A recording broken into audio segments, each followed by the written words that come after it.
host here on the Black Star Network. Every Friday, we spend an hour exploring ideas and subjects of special importance to Black people and others fighting to build a better society. Now, if you've been following us, then you know that in the tradition of folks like Gil Noble, Lister Bell Middleton, and others, we gather elders who have had an incredible impact on our people and on society, thinkers, folks still working, and who are continue to contribute. And we put them in conversation, in an intergenerational conversation with our HBCU master teachers, with our legal roundtable, with authors and others.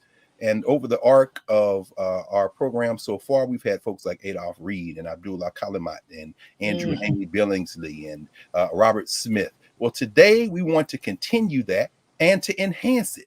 The name of this program is The Black Table. Well, we thought we might spend some time with someone who can help us understand what we mean when we say Black. For many people viewing today, this will be your first listening session with a legit, as the young people would say, an actual Black philosopher. Now, he's going to probably quickly tell us that Black folk been doing philosophy for a long time, but this is a man with a PhD in it at a time when there were very few, and there's still not enough. So joining us today at the Black Table, one of the great minds of our time, the great Lucius Turner Outlaw Sr.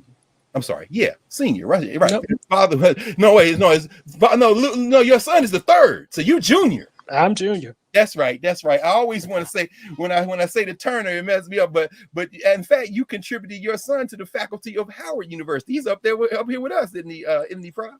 That's right, at the law school. That's right, and he's loving it. He's loving it. It's been good for him. Absolutely, and the students love him. Students love him. So for those, go ahead, Prof. I'm sorry. What did you say? I was just going to say, I told him, if you convince your students that you love them, you can make very high demands on them, and they will do their best to live up to your demands. Absolutely. He's loving it. Absolutely, he's loving it. Between you and your wife, certainly his first teachers certainly took that instruction by watching you all, because everybody at the Howard University School of Law who have been his students, Lucius III, have said that he is indeed a master teacher. So he learned from the best. So I expect that will be nothing less. Thank you. Thank you much. And thank you for having me and honoring me by asking me to be at the Black Table, brother. Oh, it's a pleasure. It's a pleasure, brother. It's our honor. For those who are not familiar with Dr. Outlaw, he's the Joseph Johnson Distinguished Leadership Professor at Vanderbilt University.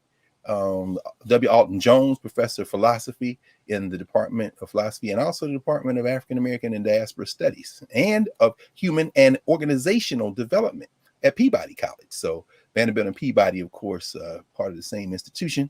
He joined the faculty about 22 years ago. Before that, and when many of us met him, he was the T. Worcester Brown Professor of Philosophy at Haverford College, right outside of Philadelphia. And those of us from the South, it might as well say Philly. It's right in the area.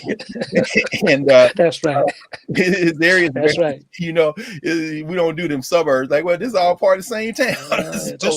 Just an extension of West Philly. No question. Professor Outlaw writes and teaches about everything from race and ethnicity to American philosophy, African American and Africana philosophy, critical social theory, the history of philosophy. He is the author of 2 collected works, volumes on race and philosophy from 1996, and critical social theory in the interests of Black folk from 2005. But he has a number of other publications in addition to that. A son of Mississippi, Starkville, Mississippi. He is a graduate of Fisk University, Phi Beta Kappa, and also, as I said, Boston College, where he got his PhD in philosophy in 1972. Prof, I want to start with a question.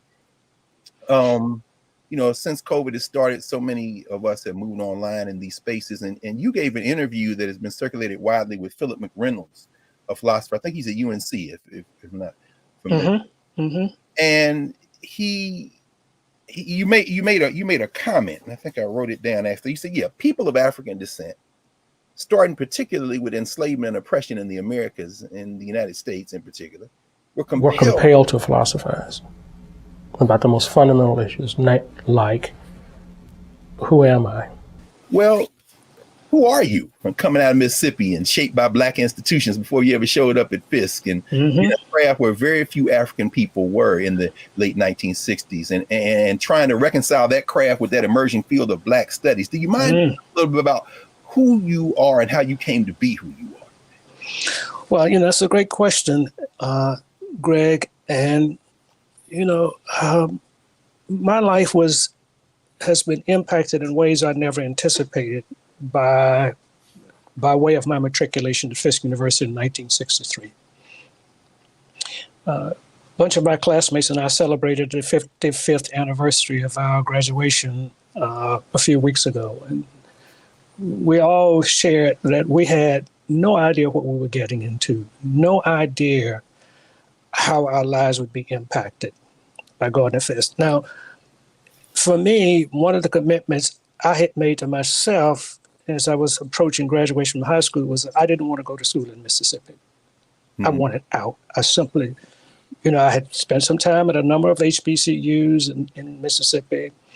I knew about Mary Holmes Junior College was nearby. I had been to Valley State. I had been to Jackson State on a number of occasions. A lot of my hometown people went to Jackson, went to Alcorn, went to Valley State. A few even went to Tougaloo, a private school down in Jackson. Yes. I didn't want to be in Mississippi. I wanted out of Mississippi. And my original intent was to go to TSU. Now, Tennessee State. Yes, that was my original. One of my best friends had a brother who had gone to Tennessee State. Huh. And so that's how I knew something about Tennessee State. Now, part of my background is I was a young preacher in high school, and I went to go study religion and philosophy. And there was a young brother from the Starkville area who was studying at American Baptist College Seminary. Yes. We happened to be talking one day, and I was telling him what I had hoped to do. He says, well, you're not going to be able to study religion and philosophy at Tennessee State, but you can do it at this other place called Fisk University. I didn't know anything about Fisk. So I wrote and got a catalog and started reading up on it. And he says, by the way, the other thing about Fisk, they got the most beautiful black women in the world there. I was like, okay. And you wrote about the fact that you were able to confirm what Du Bois I confirmed that. 2 generations before. And that too, didn't he? and I tell people, Du Bois, I had the same experience as Du Bois. The first time, my freshman year, when all the upper class women and students came back, and I went to the dining hall that first Sunday. Yes. I'd never seen anything like it. I couldn't even eat. It was so astounding. But Fisk was a place. Now, remember, the national movement was still underway when I got to Fisk in 1963. Yes. So this was a major happening in and around campus and around things. Now, my parents told me, don't get involved, don't get involved, don't get involved. They were afraid of what happened to me. They were afraid of what could happen to them if word got back that I was involved in the movement. They were really afraid of, losing jobs and danger to them. And I stood one day on campus as students were marching off from in the middle of campus, go back out to demonstrate. They were demonstrating on Morrison's over on West End. Yes. And I stood there and cried because I couldn't go. And I made the commitment to myself. I said, well, if I can't be out here in the street, I'm going to find a way to make my contribution to this effort. Yes, sir. And one of the things about Fisk that impressed me was there were all these faculty living on campus. And I'm looking at this saying, this isn't just a job. This is their life. This is how they live. Absolutely. And there were young men around, young men who had PhDs even in their 20s. And I was like, I want to do that too. I want to live like this too. And I made a decision that I want to become a college or university teacher at a place like Fisk. That's remarkable. And that my work as a teacher would be to contribute as best I could to that ongoing struggle. Now, another element of that was my senior year. Every spring, Fisk had an annual fine arts festival. Mm-hmm. And each spring, they would bring to campus a huge gathering of some of the best minds in the Black world. Lerone Bennett, Gwendolyn Brooks, John Oliver Killens was writer in residence at the time. Yes. Amira Baraka, Ron Wellborn, a young Darrell Lee who became Hakeem Matabuti. I mean, all these people were coming to campus for this week-long thing, and they would be having symposia and conferences and speeches and whatever. And you were expected to go to as many of those as you possibly can, every day, every night, etc.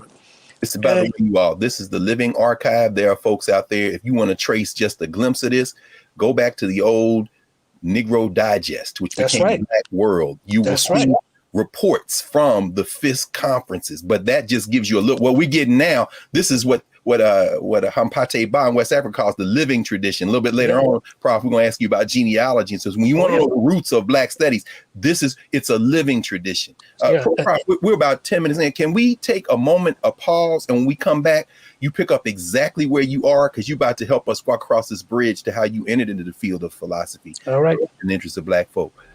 So thank you, Prof. So when we return, we are going to continue with Professor Lucius T. Outlaw Jr. and our discussion of Blackness and philosophy here at the Black Table.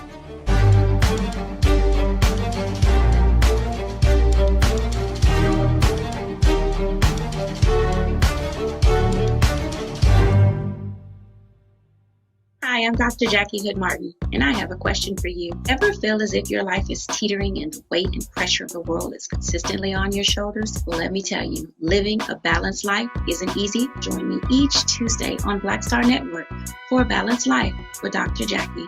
We'll laugh together, cry together, pull ourselves together, and cheer each other on. So join me for new shows each Tuesday on Black Star Network, A Balanced Life with Dr. Jackie.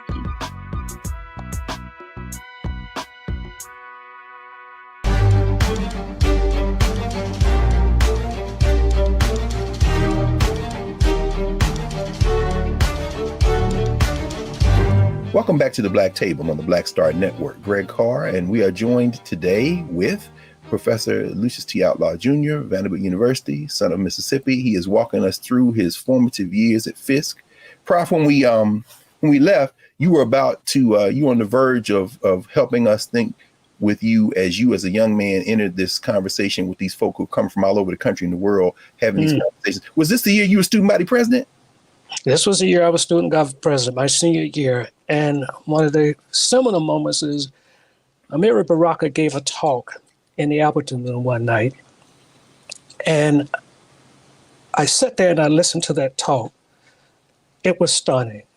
When it was over, after the question asked, I waited around until I could go up, shake his hand and thank him. And what I said to Baraka that night was, I may have come to this university as a Negro, but I will leave as a Black man. That's how powerful. Now, also that as president of student government, I had been in an intense struggle with a group of students, Nika Giovanni and others, who were trying to get a chapter of SNCC on campus, and the administration didn't want it to happen. It was a very intense struggle. That's another long throw. And one night after meeting, Nick and them had been in the student government during the meeting, calling us everything but a child of God. We were lapdogs for the white people downtown. You just a hank of the head Negro, blah, blah, blah. What? But didn't she know that if I remember correctly, didn't you campaign on representing students? She knew better than that. I had been elected, denounced during the campaign speeches by one candidate. I had been denounced as a radical. Now here we are, 10 months later, I'm being denounced as a handkerchief head Uncle Tom. And this so real life school days. Y'all seen these school days. Now you see real time, a generation before. The HBCU, brother. Right. So I lead that meeting. We've been in this meeting arguing for 2 or 3 hours. I walk out of that meeting. I'm standing in the hallway. I'm exhausted. I'm emotionally wrung out. Nikki walks out of that room, walks up to me. I'm standing in the hallway, leaning against the wall. Nikki walks up to me, kisses me on the cheek and says, Lou, we love you, and walked away. My God. I was so confused. And I got to, so this past October, Nikki was brought back to give the Jubilee Day keynote address, and I introduced her, and I began by saying it was a strange kiss from Nikki that day. And the people were like, where is this going? And it took me years to understand that Nikki was saying to me, this isn't personal. Right. This isn't personal. Right. And I was thinking it was personal. It was like, this isn't personal. It's a political struggle, but we love you, and walked away, you know. And it took me years from it, but that was part of the orientation. So when I went to graduate school Mm-hmm. and had to decide on a dissertation, that dissertational focus opens with that quote from the Soldier Black folk Yes. about double consciousness. Yes. And the point of my dissertation was to make an argument that with the transformation of consciousness from colored and Negro to Black, the divided consciousness was being resolved. And that was the effort I was trying to make in my dissertation. And that's what you were doing. You know, it's interesting that you say that, Prof, because as I said before we went live, we had a conversation a little over a month ago with another friend of yours, Adolph Reed Jr. And then you showed us that you, in fact, have read and are reading the book that we asked him about, The South, and both of you sons of the South. This concept he talked about, and that you have talked about for many years and have written about, you know, coming to Fisk, that wasn't your introduction to Black institutions. The young people call it Black excellence. Sometimes some of us say, well, it's excellence in Black.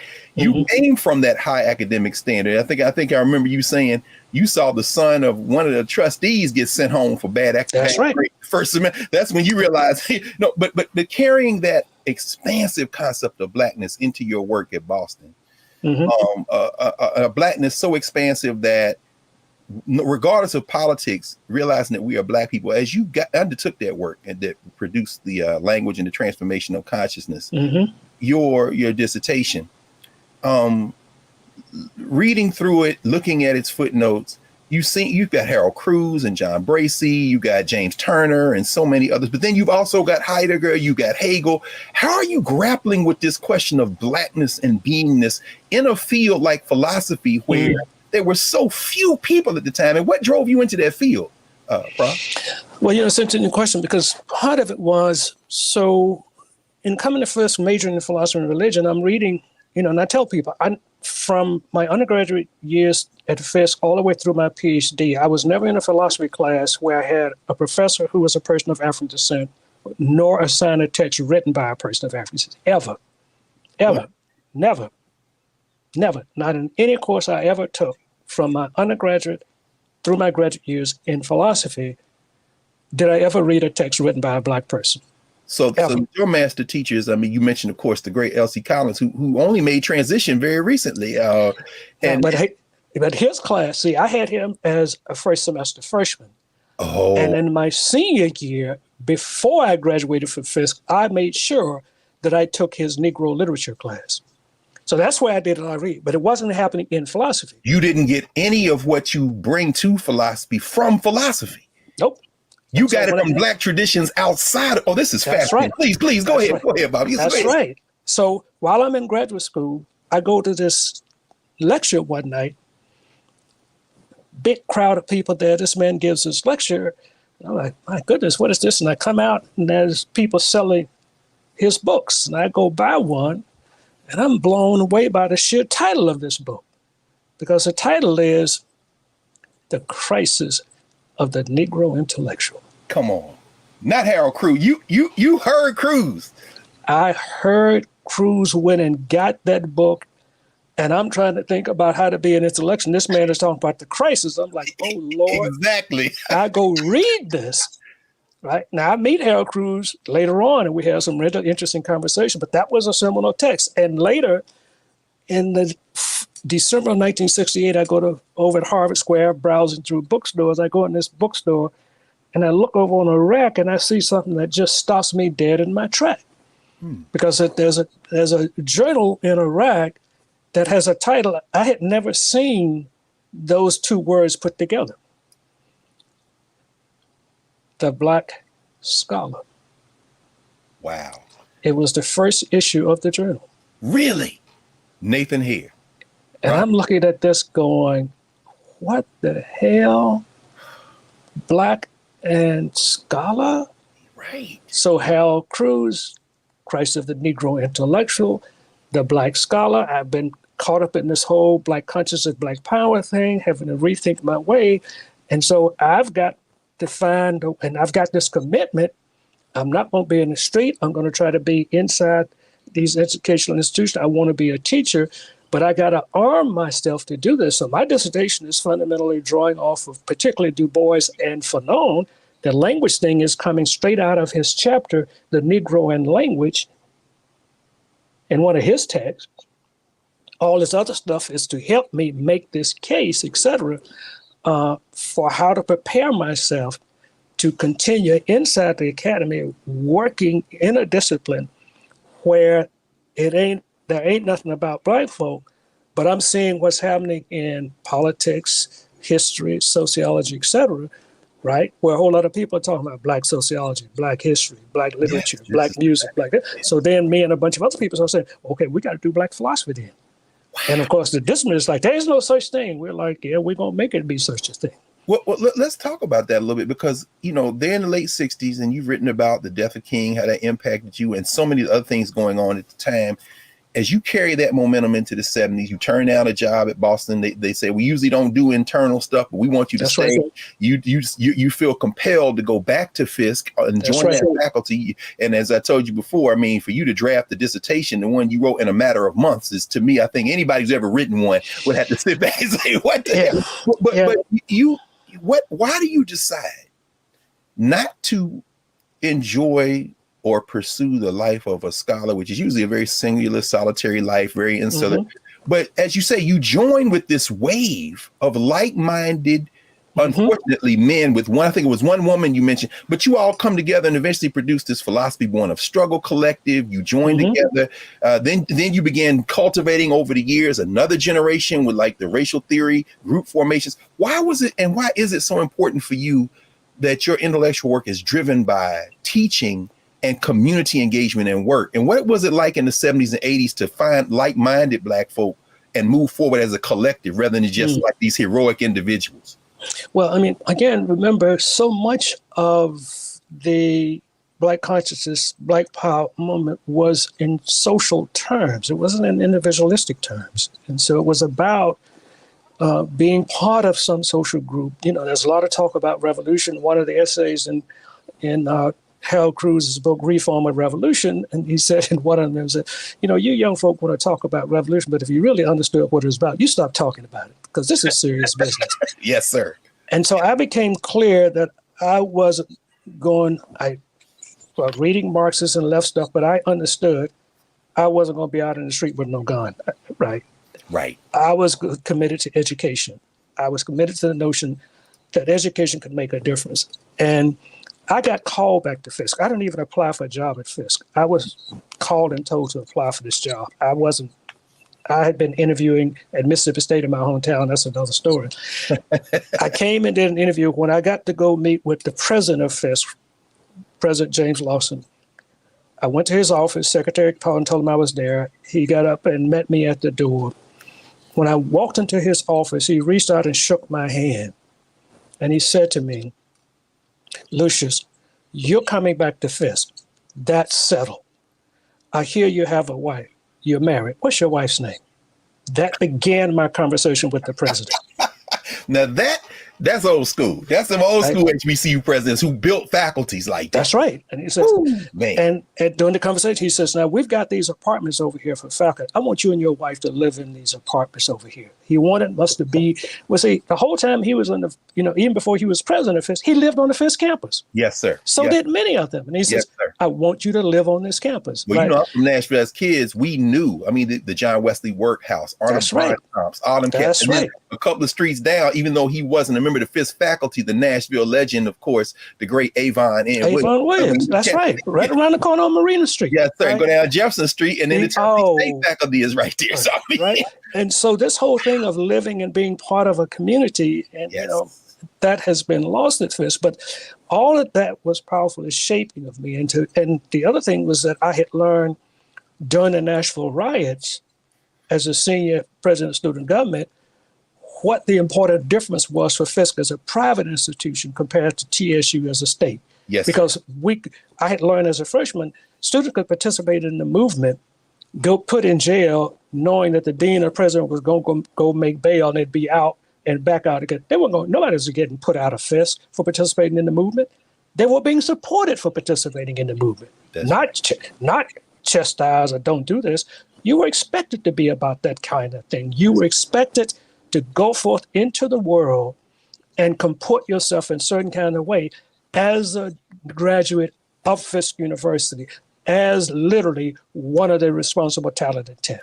That's amazing, because as you said, they put those kids out of A&I. They put them out. Right. They didn't get their degrees until recently. Even right. And I think about, of course, your homies, the great Joyce and Dory Ladner. That's right. Jackson State put them there to go to Tougaloo. That's right. The public HBCU, you couldn't do it. Wasn't having it. Let's pause here for a second, and when we come back on the other end of the break, I hope you will help us think about and think through your work. Not only as an intellectual and but as an activist, as a community grounded scholar, and how that has impacted not only the field of Black philosophy, but the way we think about, and to use the title of your second book, Critical Theory, Critical Social Theory in the Interest of Black folk. So we'll be back in a moment. Greg Carr on the Black Star Network with the Black Table. We are honored to be joined today by Professor Lucius T. Outlaw Jr. Back in a moment.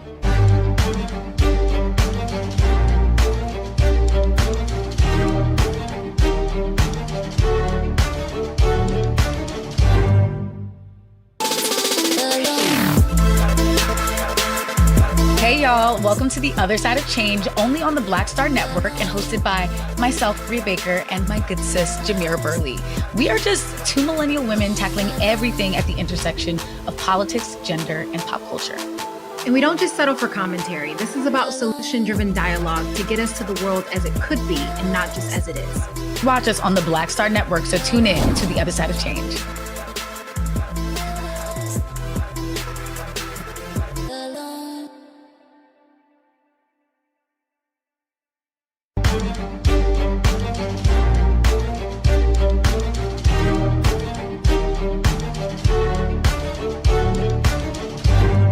Back at the Black Table. Here we are every week. We have these conversations around Blackness and around social justice and related issues.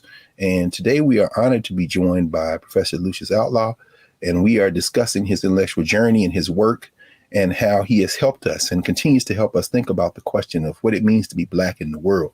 Prof, when many of us encountered you, you, of course, are no longer at Fisk. You had cycled through a few places. I know you did some visiting work at Dartmouth and other places, but you had ended up taking residence at Haverford College. Mm-hmm. And I was, of course, at Temple at the time in graduate school and wrestling with this idea of Afrocentricity. Mm-hmm. And it was the only place in the world you get a PhD in Afro-American studies. So that's why we were there. Right. But, I came across a conference that was held in April 1987 at the University of Milwaukee, Wisconsin. Your friend Patrick Bellegarde Smith and one another. They tried to define what does it mean to do Black studies, or what was being called Africology at the time. Right. And there were two names at Haverford that those of us who were sitting in the Afrocentric, quote unquote, capital in the academy, but still trying to figure out what does it mean to have a discipline called Africology, and just about Black. How do you even approach this? There was Vernon Dixon. Yes, sir. And there was Lucius T. Outlaw. And when I eventually got my hands on Africology, normative theory, I said, here it is. You started mapping out, well, I think what you call it, architectonic. You archaeology, genealogy from Michel Foucault, you got meta science, but you're driven by this question. And I still use that article, by the way, Prof, in my introduction to African studies class. I asked these young people a question: how do we even undertake the study of Africana?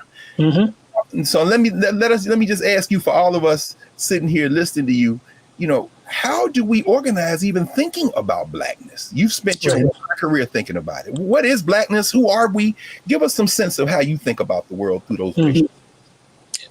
So another seminal text for me is Peter Berger and Thomas Luxman's The Social Construction of Reality. So, some of my graduate students who have been close to me will tell you, well, look, if you're going to go study with Lou, you got to go read Berger and Luckman first. Social construction of reality. And there's a whole lot in there. But one of the fundamental things there is, when we think about it, all of us come into the world and are socialized into some notion of who we are. Other people give us names. We don't name ourselves. We are in families we don't make ourselves. We are introduced into institutions we don't choose ourselves. So there's a whole lot of making of us that goes on by way of other people, many of who care deeply about us, who shape us in keeping with various agendas that they have, etc.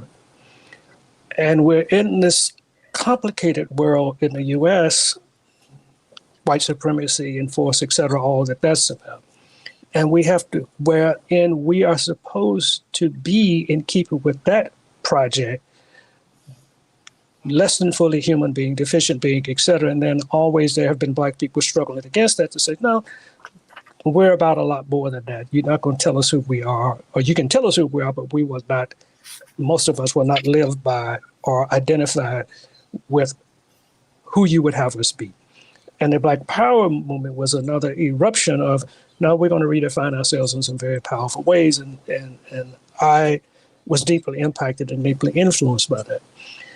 Now that means there's another part of this, and that is that what it means to be is not written into our genomes. Mm-hmm. It's not coded into our genomes. Mm-hmm. What it means to be is determined by human beings ourselves. Mm-hmm. And so, in some sense, well, what does it mean to be Black? It is, well, what do we who take ourselves to be Black, what do we think that means? Yes. We're in some sense self-defining in that respect. Now, we're in, if you will, dialectical interaction with lots of other peoples and even among ourselves about those who are colored, Negro, Black, African, etc., trying to work that through. But it's a process of self-definition. And then the question is, can you give it institutional grounding? Can you give it social grounding, etc.?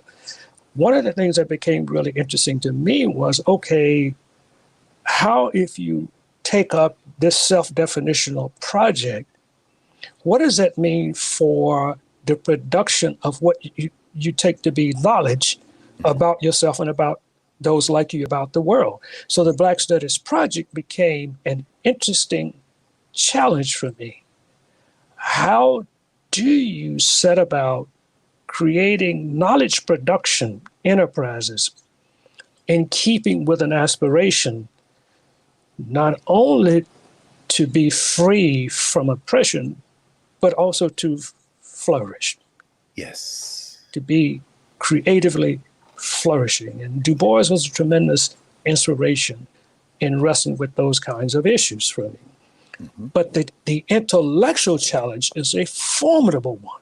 And no question. It is a formidable one. And how, within the context of these institutions, predominantly white institutions, particularly, which is where so much of the Black studies effort initially emerged, yes, how can you fulfill this project, this aspiration, in a way by which you can also survive the critical scrutiny of those who don't, many of whom don't believe what you're doing has any credibility whatsoever, right? But you're determined to do it. That's incredibly powerful. I mean, on so many levels, you have never, well, let me rephrase that. You've always carried forward the institutions that shaped you. So you've been reading how you engage with Michel Foucault and genealogy. You're not drawing from Foucault for your cultural grounding any more than Du Bois wasn't. You're drawing on Starkville. You're drawing on Fisk. You're drawing on all those collectives. You're drawing on those, and then in those spaces that you have found yourself, when you raise that challenge, and you've written about this as well, the constant attack on Black Studies departments to find their legitimacy, you've still managed in some way to survive, but also to thrive, and then to train others without having any of that grounded in this respect for the places that you found yourselves in institutionally, that displaces that grounding you've written and taught about your whole life in terms of where that greatness comes from, where that Black greatness comes from. Yours was the first article, quite frankly, and of course that's what, and you were so gracious to let me come over and hang out with you in West Philly, come out there to Harvard and sit in your house and talk through this. That's right. You know what I mean? Yours was the first article I read that took on Karinga, took on Asante respectfully, agreed where there could be agreement, and at the same time said, we've still got to ground this in the lived experiences of African people.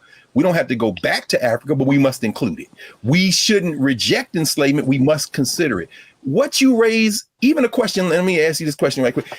You raise a question, you say, you know, why didn't Black people just turn into perpetual terrorists and attack this country and attack any place we found ourselves in? That's right. You know, and I wonder if you talk to us a little bit about how you think of the cultural groundings and traditions we have that can't be explained or understood without grounding it in the lived experiences of Black people. Could you talk a little bit about? Sure. Yeah, please. So one of the things that my maternal grandmother used to say to me, and this when I was up in Mississippi, she said, you know, son, the only way you can keep somebody in a ditch is you have to get in the ditch with them. Don't get in the ditch with the white man. And I used to think about, so what does this mean? Right. And, you know, I think about this, right? So think of of an enslaved Negro woman working in the big house, preparing food for the white family. Yes. Now, she could say, well, you know, I'm going to end this terrorism over our life because I'm going to poison the whole damn family. Yes, sir. But she doesn't. She could say, you know, this white woman had a baby. This baby's going to grow up and they're going to will us slaves to the baby. I'm going to short circuit that. I'm going to kill their children. Yes, sir. Enslavement was cross-generational. So she could say, I'm going to disrupt this cross-generational enslavement because I'm going to kill the next generation. But instead, we've got Black women, in some cases, feeding, nourishing those white children from the milk of our own breast. So I have to ask myself, now, wait a minute. By what reasoning did this woman decide not to poison the white family? Now, some say, well, she was afraid. Of what? Of what? Of what? You think it was fear? Let's allow for the possibility that she thought it wasn't the right thing to do, right? That she's making an ethical decision. Interesting. And that she's thinking. So interesting. She gets raped by a white male. Yes. Within a few weeks, she knows her body. She knows she's pregnant. Now she's got to worry. Do I bring this child to term? If I do, what are the other women in the slave community going to think about me? The older Black women in a little bit of time are going to start saying, girl, you know that dress ain't fit you like it used to. What's going on? That's right. When she starts showing, what's the white woman in the big house going to say? Why are you pregnant? Who's the daddy? And if she has a Black man in the slave community, what's he going to say? Particularly when that child is born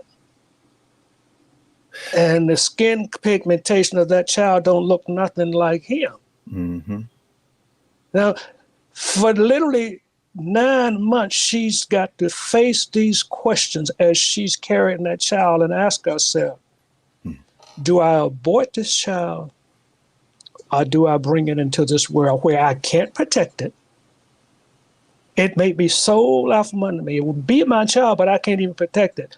And yet, over and over again, these women brought children into a world and nurtured them as best they could. But day after day while pregnant, carried that child, hummed their songs, prayed to their Lord, and endured this to bring others in the world, even though they couldn't protect them, and then tried to say, but one day, child, but one day, child, and you are not to conduct yourself in the way these people did. You are to be different. And I'm saying they had to think through existential conditions and raise questions. What should I do. Yes. I don't need to go to France to study existentialism. No, sir. I can look at and ask the question, how did Black folk wrestle with existence day in and day out and make judgments about what to do? Think of those people on the slave ships who decided not to commit suicide. What went into their thinking? What did they have to look forward to? Well, Prof, one of the many beautiful things about your intellectual work is that you make room for both choices. That's right. Because we think about the Igbo women in Montpelier who very likely poisoned James Madison's grandfather. We think about Martin Delaney's Blake, where these arguments over should we run, should we stay? He's literally critiquing religion in Blake, page by page. But the beautiful thing about your concept of Blackness and the way that you've worked is that you don't allow anybody expressing their existential grappling with what it means to be Black to leave the circle. Just like Nikki Giovanni kissed you on the cheek, you don't say, okay, now if you kill this cat or if you smother this baby, if you poison these people, this is part of the argument. I think about Cedric Robinson, who says we have a higher moral standard. Michael Goins, who says we didn't hold white people the same standard we held. But you don't let any of that off of this table, Prof. That is the genius, it seems to me, one of the geniuses of your concept of Blackness. Let's pause for a second. We want to come back and finish this final segment and continue this conversation and bring in one of your guiding spirits and fellow alum from Fisk, W.E.B. Du Bois. I'm thinking about that talk he gave at Johnson C. Smith, Whither Now and Why, where he said, they're going to change these laws, and then you got to decide who you are in the world. And, really are. And then gave you the baton. He said, let me get this fellow Fisk guy the baton. You got to answer. I'm going to Africa. Anyway, when we come back with Lucius T. Outlaw Jr., we are going to ask him the absurdly unfair question of whether now and why Black people should go, given what he has framed for us so far. Back in a moment at the Black Table on the Black Star Network.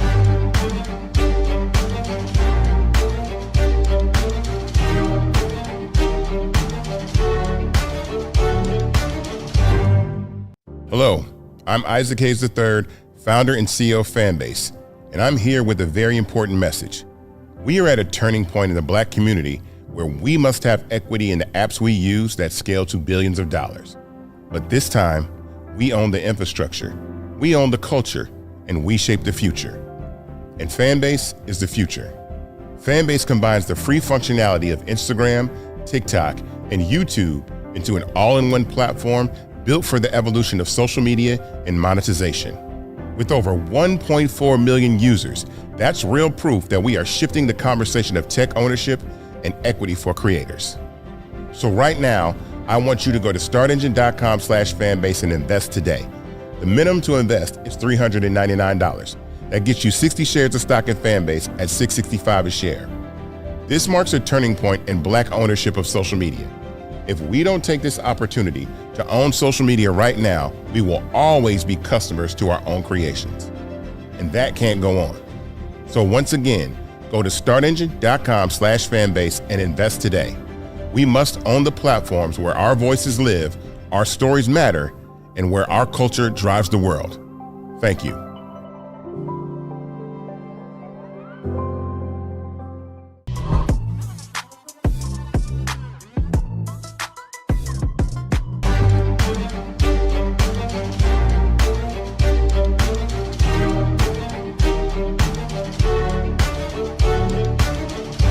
Welcome back to the Black Table. We're in our final segment today with Professor Lucius T. Outlaw Jr. Prof, when we left, you had sketched out for us this ethical standard of Blackness that Black folk have lived with, grappling with the questions of oppression and enslavement in our recent memory. But I'm wondering now, as I said, as we left, you have just, you've informed us you taught your last class at Vanderbilt, and I imagine the community is grateful because that means you're going to spend that much more time with them and the family. But you did it on the campus, partially, that you yourself attended as a student and came back as a faculty member. And W.E.B. Du Bois, of course, you say you had your students start at the Du Bois statue there at Fisk. W.E.B. Du Bois raised that question just before leaving for Ghana.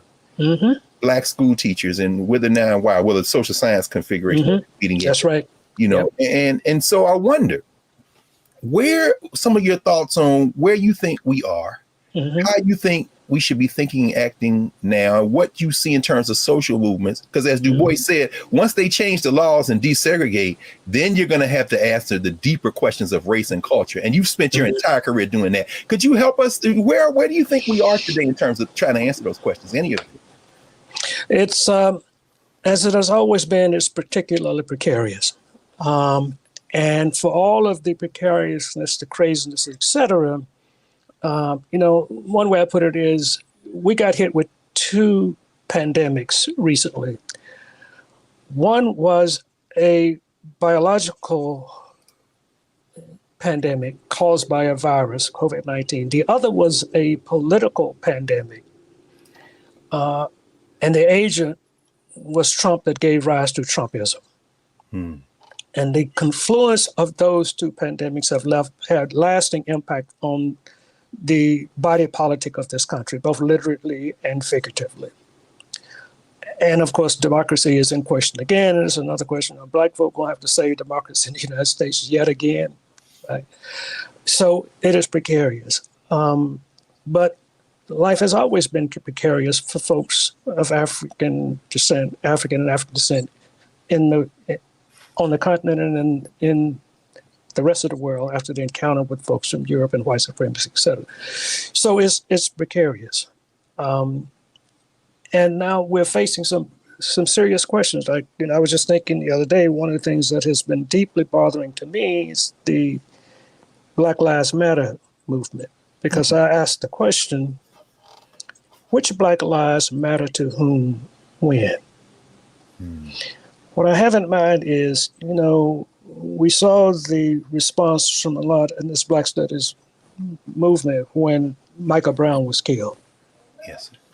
Now, it wasn't very long after that when a young lady from Chicago who was in a high school band that marched at the second inauguration of Barack Obama, she went back home to Chicago and she was killed by a bullet from a shooting in Chicago. Yes. Now, to the best of my memory, and I may be wrong, correct me if I'm wrong, Greg, but there was no lifting up of the killing of that young girl as a movement around the questions of Black Lives Matter. Am I right about that? That's right. Not comparable. And to the degree that it was raised, to your long-term observations about Blackness, it was within Black communities in Chicago. Our friend Jeremiah Wright, Father Michael Fligger, and it did not spark nationwide or international outrage. You're absolutely right, Prof. And so the question becomes, for me, which Black lives matter to whom and why? And it seems as though there were those for whom the taking of a Black life matters if it is done by a white police officer, but not if by someone who's Black. And I'm like, wait a minute now. I thought these lives were to matter, should matter. That's right. Should they not matter? It is though we're literally not politically allowed to say, look, the taking of Black lives by Black folk is unacceptable. That's right. Well, you're giving aid and comfort to white folk. No white racist ever waited for me to endorse them before they became a racist. They don't wait for me to give them endorsements for this. That's right. So there are some deep issues here that I think we've got to wrestle with, and that if we're going to say they matter, we've got to make them matter across all registers, all aspects of our shared life together. We're almost out of time, but I want to actually ask you this in the context of your life and your work. You talked about your parents worried about what might happen at Fisk, but you also written and talked about how your father wouldn't get off the sidewalk when you were a little boy and the white man wanted him to move. Yeah. Where do you think this, do you think that Black violence against Black people would have been tolerated in the community of your parents or you growing up in those all Black excellent institutions? So if that's the truth, then when did it change and why? And how can we get back to that standard that you talked about, that ethic? I think, I would say crucial insights into this are to be had by reading two books. One is called The Declining Significance of Race. The other is The Truly Disadvantaged. The great William Julius Wilson. Right?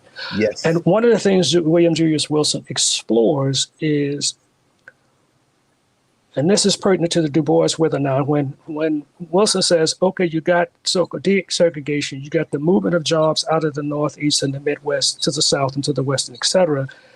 And with desegregation, you get the relocation of the Black middle class away from those neighborhoods. Like rather than living on the campus of Fisk or around Fisk, I live in Green Hills, right? Yes. Now, one of the things Wilson explores is, what does it mean when you don't have day in and day out those living examples of certain kinds of achievement, comportment, et cetera, that you grow up around when all Black people are living together. Like in my neighborhood, there was a group of boys on one side of town they were going to start a gang called the Red Hat Gang. My father and some other Black men got together and had a conversation. Black men from my side of town and the other side of town where these boys gathered. These Black men got together, had a conversation, and then said to those young men from the other side of town, there ain't gonna be but one gang, and we're that gang. We ain't having no gang. And these are young boys. They would go to St. Louis in the summer, Chicago in the summer. They had a taste of the gang culture. They're gonna come back to Starkville. They're gonna form them a gang in Starkville. These Black men got together, met and discussed it, and then went and started telling these boys and their father, and concluded, there ain't gonna be but one gang, and we that gang. Y'all ain't starting no gang here, period. There's the answer, Prof. You've given us the answer. I mean, it's not the academic studying the problem. It's not the policymakers trying to. It is literally going to come from those same community formations you grew up in and have written and taught about your whole life. Now, how can we repair? We have to be able to repair it, right? I mean, we can. The precarity of Black life that you talked about. How do we approach it? Well, again, if you read what Du Bois says and whether or not, now look at what he says. We must have Black schools, Black colleges, Black literary tradition, Black this, and one of the fundamentals he says is we must have families through which we inculcate children in certain kinds of ways. Now that's challenging for me because 2 of my 3 sons are married to young white women, and those are my 4 grandchildren. Yes, sir. So now I have to help them understand, as I said to one of my students who took the Du Bois seminar, which was a profound experience for him, you ain't responsible for enslavement and white supremacy, but you are responsible for what you do. You now have the responsibility and the opportunity to redefine what whiteness means, to rehabilitate whiteness. After that, we won't get whiteness. Has to be remade, reconstructed. It has to be remade. It has to be, something has to happen to it, and we can't do that. Right. And so I'd say to people, one of my essays is a rehabilitation of whiteness. And so I say, if Black folk can take the notion of Blackness and turn it from a negative to a positive, which is what we have done, white folk can rehabilitate what whiteness means. We don't have to eliminate whiteness. I have no desire to eliminate white people from the world, but this whole thing about replacement, silly argument, that's not my goal at all. Mm-hmm. What I do want, what I have tried to do in my teaching, working in predominantly white institutions, is to say, it is not in my best interest for white folk to have institutions of higher education only to themselves and to socialize another generation of white folk without intervention from Black folk and other non-white people. That is not in my best interest. It's too dangerous. It's in my interest to help young white folk come to a critical understanding of what whiteness has meant and to have the courage and the creativity to redefine what whiteness can be going forward. Man, that's, you know what? As the young people say, you just dropped some jewels, brother. That's a fact right there. I mean, in fact, let us take in about 60 seconds or a minute if we can do it in a minute. You now stepping out of that day-to-day valence that you've been in now for, was it 52 years, you said? 52 years. As a college professor. And man, now we know for all your brilliance, coming out of the family and community you came out of, like so many Black men and women, you can't spell retire. I'm sorry. That's not one of the words. So I'm just wondering, we all want to know what's next in terms of your work. We know you somewhere working on something like a musician. You never stop playing. So what you working on, Prof, as you now have a little more time? over the next 6 months, I'm going to work on a project that is, and I just wrote to someone the other day and said, nope, I can't do that essay for that special issue of the journal. I'm going to turn my attention to doing something I've been incubating for a couple of decades, and it's to work on one essay by Ralph Ellison. Wow. One essay by Ellison called "A Little Man at Cheetah Station." That's all I want to say about that. Hey, we can't bring back the split. Brother, that little man at Cheetah Station, that Tuskegee article. Look, y'all, I can't tell you. Look, everybody, when is Kendrick going to drop the next? No. This one right here. That's what I'm going to work on. This is what you know. What? Go ahead, bro, please. Oh. The other thing is, as of July 1st, I will be an active member of the Haverford Corporation. The corporation is the legal entity that owns Haverford College and is responsible for overseeing the college. They delegate the oversight to the board of managers, who delegates management to the president and his staff. But the corporation continues to oversee, asking the question, is the college maintaining its commitment to Quaker values and principles? I've now been voted onto the corporation, and I will be doing that for the next 3 or 4 years. I'm really without words, because if memory serves me correctly, you did a turn on Fisk's trustee board, didn't you? No, I was never on the board. Oh, I thought you were on the board. I don't know how they did you not to be the president of Fisk. That's a whole nother. We had to bring you back. You know what happened when Du Bois came and was asked to give a talk, and he talked about when the last white president was still there, and he told it was time to go in the 1930s. The attorney Salenti, no question. And they said, we don't want him back here no more. That's right. So I weighed in when Hazel Lear was president and said, this is all wrong-headed. Y'all should be doing this. And so I've literally been persona non grata in certain but that's okay. You know what? That is okay, Prof. I mean, you have labored not only for our people, but for humanity for so long and continue to do it. This is wonderful news to hear about Haverford and this little man at Cheetah Station. I'm sure my brother and another one of your many apprentices, Larry Jackson, is going to be very happy to hear that you've taken on that essay from Shadow and Act, because in so many ways you are the product of that little man. Oh, it's a powerful essay. It is one of the finest essays I've ever read in my life. Oh, you're going to make me go somewhere and sit with that for a couple hours this afternoon. Listen, you all, if you're not familiar with Lucius Outlaw, you need to get his book on race and philosophy, Critical Social Theory and the Interests of Black Folk. Check him out. He's all over social media now because of YouTube and everywhere you can see his lectures. But we want to thank you, Prof, for spending some time with us. And please, you have an open invitation. We want you back to have more conversation here. Well, let's be alert. There's something coming out in November that's going to might be of interest to you. Jeffrey Stewart did this. Oh, of course. Did this book on Elaine Locke. On Elaine Locke, no question. You know what? I call it a deeply troubled book. Woo, you gonna do the review? Well, I've done an essay. It's not a review because halfway through the book, I refused to read it any further. My God. And so then the editor of the journal said, well, can you write an essay about why you won? I said, yes, I can. That essay is coming out in Boundary 2 in November. Oh, in Boundary 2, of course. Ronald Judy and those cats up there in Pittsburgh. Oh, man. You know what? Hey, y'all, the Black Table. Look, we're building this, Prof, this week by week. This is the type of engagement that I suspect what we want to model this on, in part, is the kind of engagement that you all really developed in the 60s and 70s. Mm-hmm. And an essay like this, Jeffrey Stewart, we had him at Howard. He came, of course, he did a lot of research there. Won a national That's right. In fact, it had just been announced when we had him come and do the talk. And so, but nobody, look, the cipher is real. Nobody comes with universal phrase. We got to get a guy in the Black community, whether it be the basketball court, the spades game, or the book. We got to have a conversation. Cannot wait to read that, Prof. Thank you. And it's going to be in Boundary 2, the journal Boundary 2, you all, the number 2. I can share it with you before it even comes out if you wish. Man, I would love that. And I know the rest of y'all like, wait a minute. No, y'all just gonna have to wait. Gonna have to wait.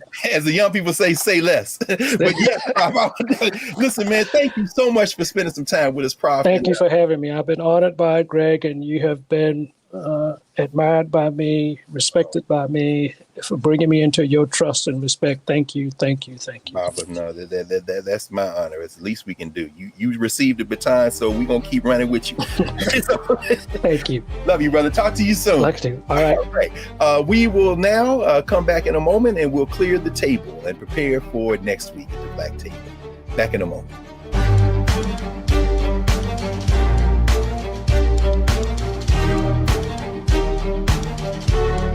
Hatred on the streets, a horrific scene, a white nationalist rally that descended into deadly violence. White people are losing their damn minds. As an angry pro-Trump mob storms the U.S. Capitol, we've seen We're about to see the rise of what I call white minority resistance. We have seen white folks in this country who simply cannot tolerate black folks voting. I think what we're seeing is the inevitable result of violent denial. This is part of American history. Every time that people of color have made progress, whether real or symbolic, there has been what Carol Anderson at Emory University calls white rage as a backlash. This is the rise of the Proud Boys and the Boogaloo Boys. America, there's going to be more of this. Here's all the Proud Boys, guys. This country is getting increasingly racist in its behaviors and its attitudes because of the fear of white people. The fear that they're taking our jobs, they're taking our resources, they're taking our women. This is white fear.